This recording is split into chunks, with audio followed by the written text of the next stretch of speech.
Kate, how are you? Welcome to the show. Hi, hello. Thank you for having me.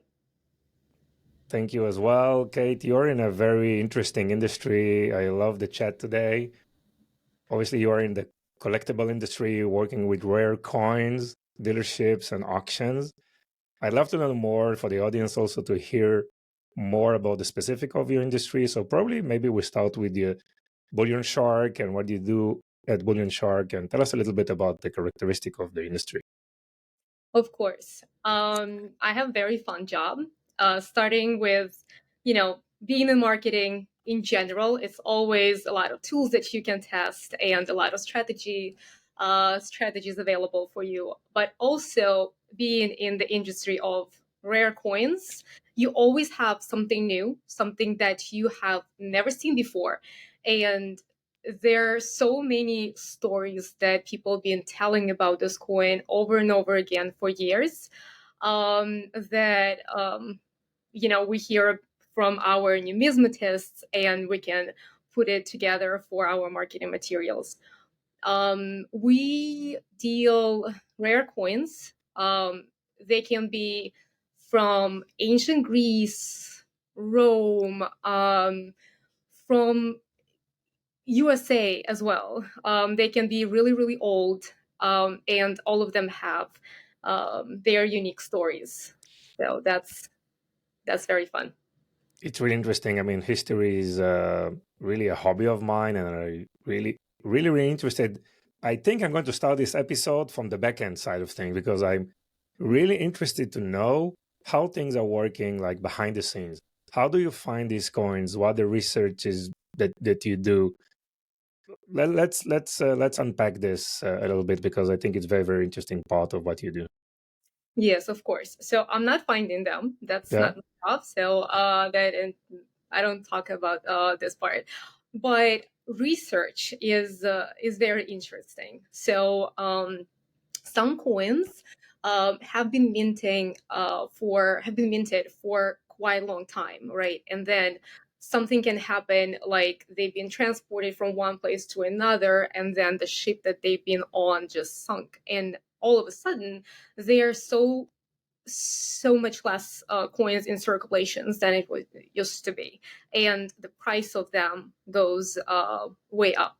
Goes up. Yeah. So with some of them, they can be mistakes when people create them. So there was one coin that in 1883 that was supposed to be a 5 cent nickel, and it didn't say cents. So some people noticed that, and they started gold plating them, and they were trying to use them, and they used them as $5 gold. And especially back at that time, that was a completely different story. So, and the stories are incredible, and they're all over the spectrum. And there are another coins that are more common and not as valuable, that US Mint has, like as a coin programs, like let's say presidential coins, right? So they've been creating a coin with the president on their um, on the coin. So here the research will start with the actual series, how many coins are in series, how many been minted, why certain mintages differ, and what these people done. And you can just go on and on about it. So the content for coins is just endless, and we just need to prioritize what's the most important and what to tell people first. Yes. I guess it's a very interesting type of supply chains, right? I mean, people are struggling with shipments and 3PLs and inventory and I mean workflows. And for you guys, I guess it's probably different, right? You need to have probably a constant flow of new coins to make, auctions and sales more attractive. And I guess it's kind of a specific way of managing the back end side of the business. Yeah, so one thing is that you need to be always ready, right? So you need to have your inventory available, Yeah. and it is not a printing paper, which is, sometimes also can be challenging. So that's a coin. And people now in the age of Amazon, they want it tomorrow. They got it now. And if something is like, oh, we can have it right now, so they're not really happy about it. So that's one thing. But another thing is that everybody who collects coin, they're always looking for something new, or they can be certain coin that's been produced for years, and they really want to get every single year, and we need to make sure that the collection that we have the specific year. Or some of the coins have so-called errors, right? And it can be some letter can be double printed. There are a lot of more details and terms, but this little error increases the price by so significantly. It can go from a couple of dollars to sometimes $1 million. And Wow. yeah, so, and also when we're looking for the new coin, we also need to make sure and examine it correctly. What is in this coin? Is it how is would be appropriate to price it? So it's a lot. And also we buy such coins from people, because some really rare coins can be found in exchange. They're still in the circulation. It's very Yeah. rare, and a lot of people call and they say, "Oh, but I got this penny. Is it how much does it cost?" And Yeah. sometimes they are valuable. So that's it's also very interesting. Yeah, interesting. It's really amazing stuff. So let's move to the other side of the business. Who are the customers? Very different. Okay. So I learned that a lot of people that collect coins, they start collecting them when they're super young. And they're getting interested in the history, as you were saying, and how you go with a kid to a museum, right? So they see all of this relics, and here you have a coin that you can actually see, and that was from ancient Greece or whatever. And if you were a fan, that's something that you want to have, and that's how you learn more about them. So different type of people, and as price point is very broad as well. So some coins can be bought for $5, and some, as I've been saying, thousands of dollars. So obviously, the older people get, hopefully, the more money that they have to Mhm. spend. So and they get more higher priced items, but um, there are a lot of people, and some of my friends also collect them. They're my age, some younger, and people in the organizations. Everybody who I work with, they collect coins, and they Hmm. generally very interested in coins, and they are very, also they have different people, but some of them are in their early 20s. So from I would say 18 to and up. And some of them are interested earlier, but they ask parents to buy coins for them. So it's a very educational hobby. So that's Yes. so And it it's seems like there are also like community like parameters, right? In terms of the audience that you're trying to target, because probably there is a kind of a communication between them. They are connected. They knows each other, right? It's kind of a very niche, type of personas that are, buying coins, rare coins, right? yeah, because also a lot of people who buy coins, they write about them, Uh-huh. or they're contributors to some coin publications or media, just because they're very, very curious about it. But also they buy coins and they sell coins. A lot of people have either their very small website or eBay. Now Walmart also does it. So they do trade between them, or exchange. So it's pretty big industry, but not that many people know about it. Yes. So obviously you have those people who knows you and you know them, right? And you know what they what they like and what they're looking for. And so Mhm. let's call it retention type of marketing, right? And also you try to attract new like personas or shoppers to go into this business and try to buy as well. How do you spend your marketing in terms of attention, like in acquisition versus retention? Yeah, so collecting is a hobby. So here retention is, by all statistics, it's the highest, when it's hobby and Yeah. it's habit. But the thing is that there's so many coins, and one dealer cannot possibly have everything. That would be Hmm. great. It would be one stop and shop. But even though people come back to us, see what we have, they also purchase somewhere else, right? So, and if they see that, oh, there's something that I really like, and they'll get it. So, but we're always ready with, uh, you know, um, new items all the time, and telling the story about them. As for attracting new clientele, we are very big on social media. Um, and that would be TikTok, Instagram, and YouTube. We do also have other social media, but these just work best for us.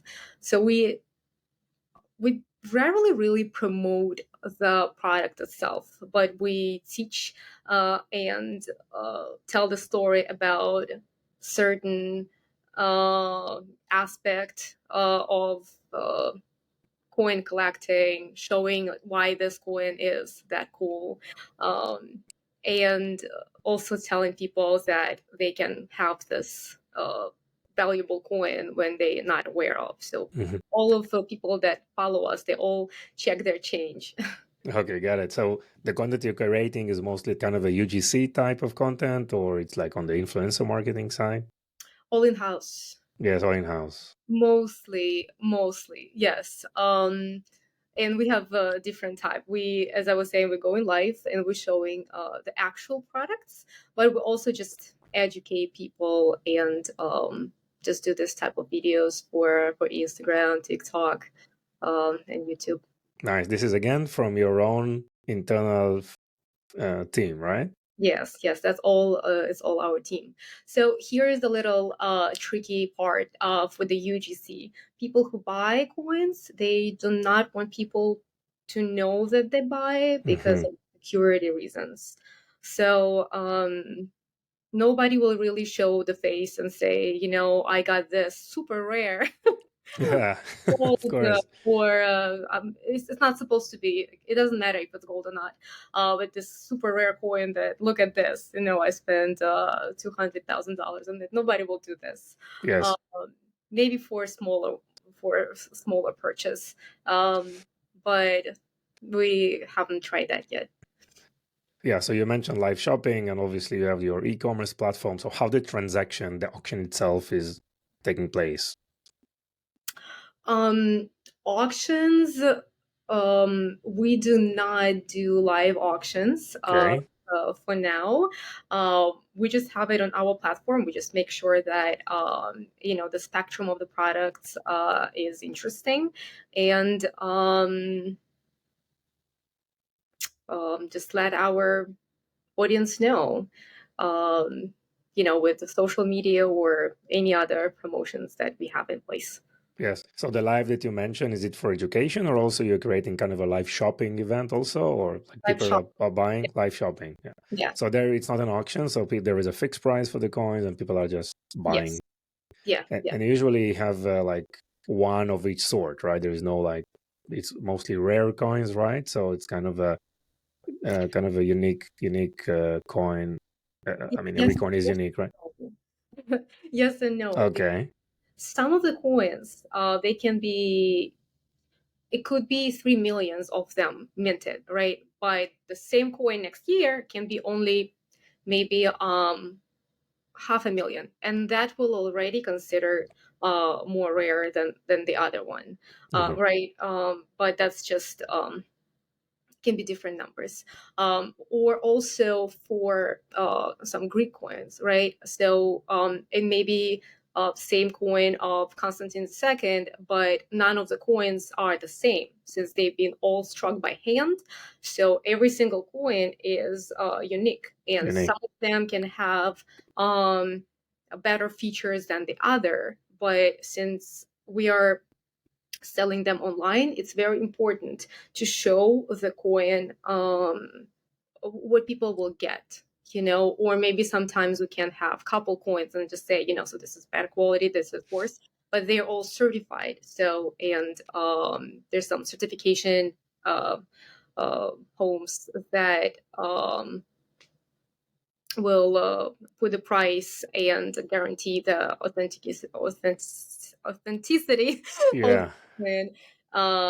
And so it's very important for us to show what they're actually getting and also tell the story why this is so important, why it's so unique. So it's educational, but we're also selling, so people can come to our lives and to buy the coin. Yeah.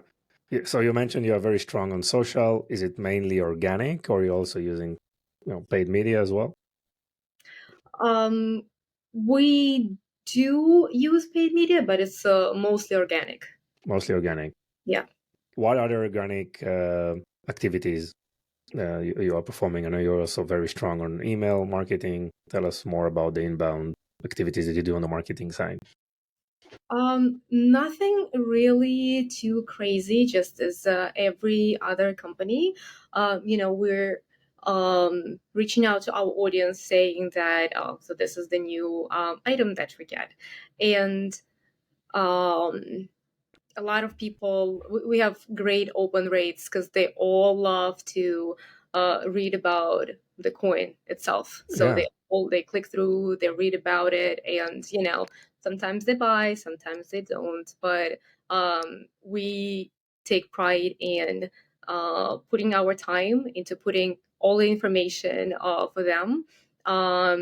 If they buy, that's great, obviously, and if they're not, we know that the mission of Bullion Shark is to be the source of rare coins, and all that goes into it, be the source of information that they need to get the coin that they want to add to their collection. Just be their right hand. Yes. So it seems that there is very high stickiness, right, between your shoppers and the company. And I know you're spending a lot of time on this building trust, right, and this trust factor. So tell us more what you mean by, as a company to build trust with your audience. Of course. Um, so trust is number one of the main factors, even when we talk about Google search algorithm. They Hmm. even have this EEAT that stands for expertise and authority and trustworthiness, where it's extremely important to be authority in your field and also building this trust with your customers. And in the field of coins, it's very important for us, especially for the customer that have never been purchasing from us, or maybe coins in general, and they just want to try something new, start collecting, or just buying it as a gift or something. It's very important for us to connect with them and show them that we're really that we're real people, that we have the coins right here in front of us, and that's what they get, as well as showing the review of the coins, and that we have this great community of people online and on social media that love it and join us every on a weekly basis on every live that we host. Yes. So what do you do in for this trust factor to increase? I mean, you create some, and you mentioned Google, right? In the same context. Is it like creating content that Google like and your audience likes? Is it like a blog that you're creating or some of the other activities that Google like, maybe the video on YouTube? What are the type of things that you do to build this trust? Yeah, everything. Starting with the content, you need to make sure that you build this authority about the topic that you are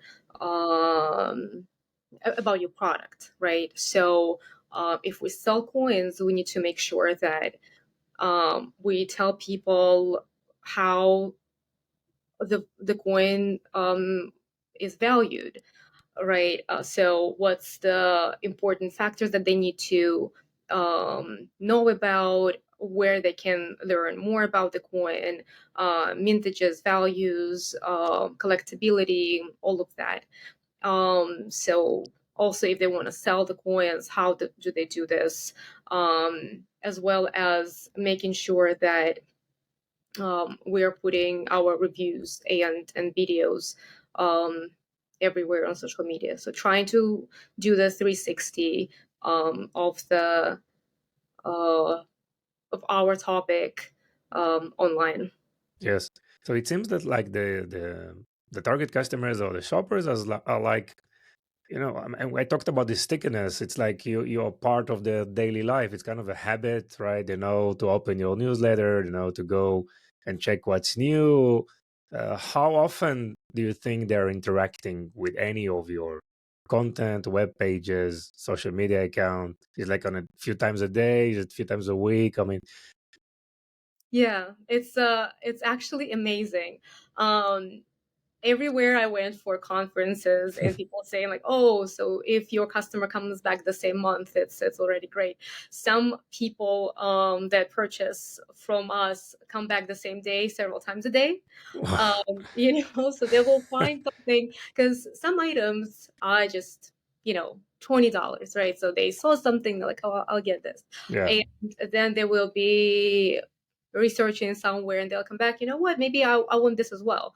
And it's amazing. Yeah, we have some portion of people that can just come back several times a day and purchase, and they can be um, very small purchases. Some do a little bit more, but it's fascinating. Yeah, and we're trying to just integrate in their lives naturally. So create the content that they like to read, that we know that they want to read, and do not be overly pushy on this. So we also ask our audience, what do you collect? What are you looking to get?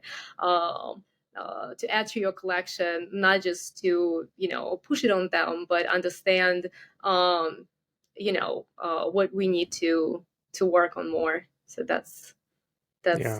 really I great. mean, it seems that you have a very passionate audience, shoppers, potential customers, like the community that you're building and the type of the level of engagement that you have with them. And I mean, engaging with you a few times a day. And this is like a dream scenario for any brand. So, I mean, well done. I mean, it's really, really exciting to see this unique behavior, definitely during this time. And so, Kate, tell me, I mean, you actually started from the marketing side now, and also you're now responsible in managing the platform, your e-commerce platform, and some of the unique functionalities you mentioned, live shopping. How was this transition from you for the marketing side, and obviously taking also responsibilities for the tech stack? Yeah, it's the tech was always my passion because of my background, and I used to code some time ago as well. And I thought that my career will be more tech related, honestly. Um, Collectibles is just happened to be so eventually. I love to learn. I love learning in general, and you know e-commerce position and marketing, they're very um, they intertwine. And you see, okay, so I have this goal, I want to increase conversion here, but then you always need some extra tech, some extra application that you want to add, and then which one you which one is the best. So it's always whatever goal you set up in for marketing to get to, you always need certain tech to come along with it. So and we keep testing and switching and doing better with every choice. Yes, obviously you mentioned you like learning, and I looked at your, just your studies. You also did like Master of Science in Mathematics and Marketing and Data. I mean, where did this passion come from? I mean, learning all these new things. Yeah, my whole family were studying mathematics, so all of them, even my Okay. Chinese, and where my choice, I never knew what exactly I want to do, and they say, well, if you do mathematics, you'll figure this out. And my teacher, one of the main teachers in university, he also said, if the only thing that you need to know how to do is how to learn, quicker, and um, just in general, just be curious constantly, and be able and be willing to learn, and then you'll do well. So it's that's what we do. Okay, Kate. So with your experience in mathematics and all this data knowledge, how do you see the evolution of AI, and how do you put this into practice in your business? Well, that's a great question. Since it came out, been a little bit obsessed testing all of the possibilities. Now you can write super fast with it. You can create videos, images, and everything. But the main problem is that it's not perfect, and but it's also good that it still needs a person to get the best out of it. And my approach to AI in general is that I'm not fighting it. I think it's here for good. But just as much as it's tempting to replace and to update certain operations, and make AI take the lead there, should be always very careful on, like what exactly can we use AI for and what we cannot.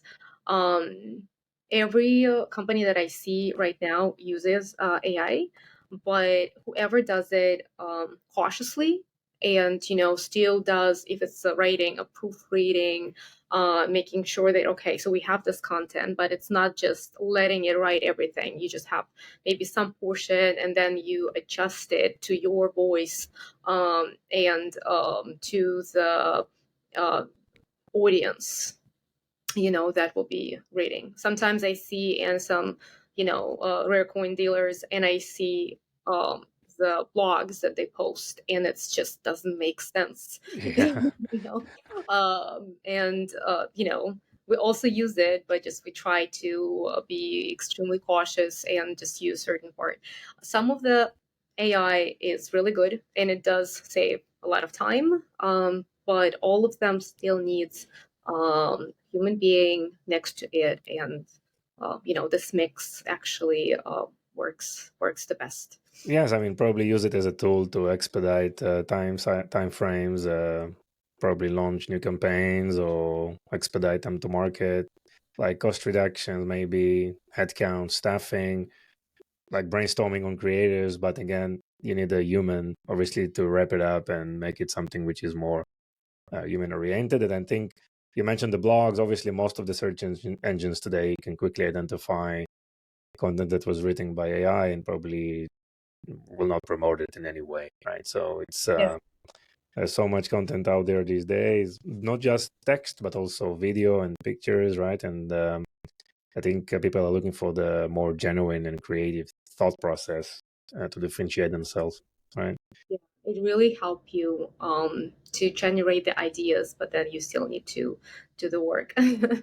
And with the last Google update, it was about 2% of all of the websites that got de-indexed by Google, and most of them, all of the de-indexed websites were fully written by AI. Wow. Yeah, So you can use it, and there are a lot of other companies that been using it, but did much better after the Google update. But there, if if you fully use it, just be cautious of sure, what sure. you put. Kate, what are some of the tips you can provide to other e-commerce leaders in the industry? Again, from your experience and background, maybe some of the lessons or tips that you can provide. Sure.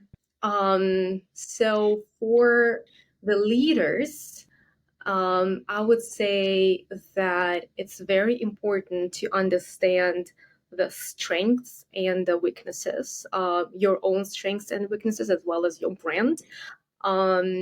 Identify strengths in your team and don't be afraid to ask help if somebody is more knowledgeable to save Mhm. time. Um, don't be afraid to test different strategies. Do not dwell on the outcome if it's not as what you thought that would be, and just keep it agile and keep it rolling.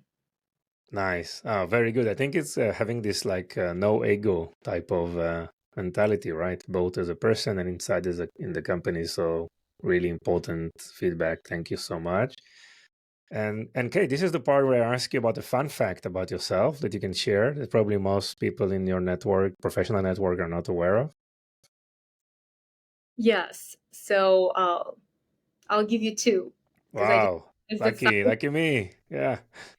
some of my friends, very close friends, have know about it. So Okay. first will be I play violin, and Oh, second I can lift 300 pounds. So really? yeah, deadlift. Wow. You know Yes. that I played violin also for like 12 years, Mhm. but it was very a long time back. But you still play today? If somebody take my laptop away from me and give me violin, give me a month and I'll play. But Yeah, otherwise, I'll be just working. it's one of the most difficult, you know, instruments out there, right? It's very difficult. So wow, amazing. And the deadlift. So like two extremes, right? In the same person. So amazing. Thank you for sharing that. Kate, anything else you want to add? um, just thank you so much for your time and having me here. I really hope that this was helpful for people in e-commerce and marketing. Amazing. So I really appreciate the time. Wish you all the best. Wishing you again an amazing year. And thank you. Hope to see you soon. Bye bye. You. Bye.